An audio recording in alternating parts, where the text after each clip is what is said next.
经历过无数次历史洗礼的新疆，汉人和维吾尔族人在这里几乎各占一半。在中共维稳治疆的政策下，汉维族群之间的矛盾更加激化，维族人成了社会的边缘。北大教授贺卫方经过1年多的观察倾听，他对新疆会有什么不一样的看法呢？请看报道。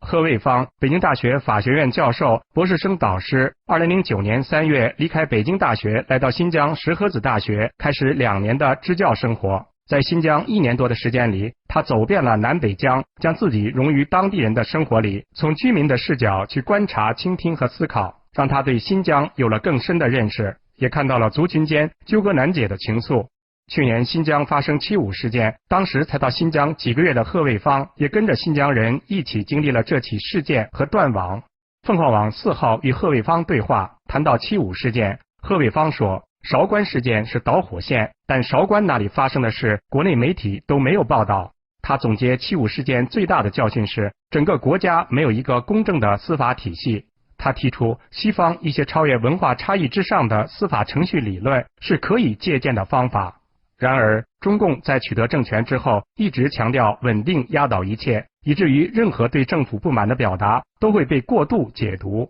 贺卫方说，轻则是被解读为破坏稳定，重一点就是分裂主义。贺卫方认为，不要轻易的去给任何表达不满的人扣上一顶分裂的帽子。在贺卫方眼里，要解决新疆问题，唯有建立民主制度。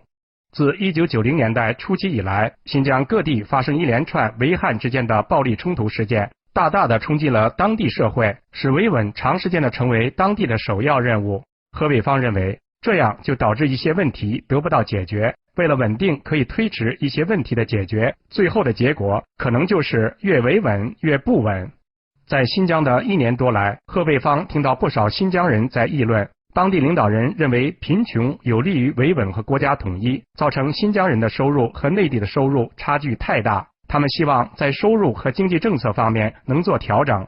贺卫方提出解决新疆族群间矛盾的3点看法，首先是不可以通过掩饰某些东西来解决，要让不同族群表达自己的利益诉求，公开进行争论，然后再去寻找解决问题的方法。其次，要有一个大家都信赖公正的司法体系。第3，要去重新书写新疆地区真实的历史。贺卫方认为，新疆问题的解决跟一个不信仰宗教的民族如何去理解信仰对其他民族的重要性有很大关系。不过，贺卫方还是相信，如果没有民主制度，新疆问题是永远解决不了的。